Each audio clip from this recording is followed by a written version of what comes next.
مشاهدينا الكرام، إليكم تفاصيل المقابلة الودية التي سيجريها المنتخب المغربي النسوي ضد منتخب مالي النسوي.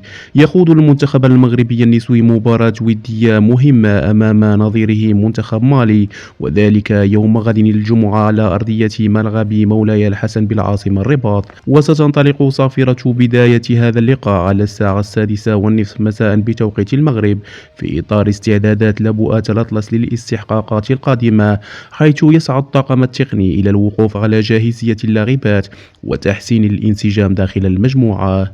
وستكون المباراة منقولة مباشرة عبر قناة الرياضية المغربية، مما يمنح الجماهير فرصة متابعة هذا اللقاء الودي الهام. وتعد هذه المواجهة فرصة قوية للمنتخب المغربي النسوي من أجل تأكيد مستواه المتطور، خاصة بعد النتائج الإيجابية التي حققها في الفترة الأخيرة.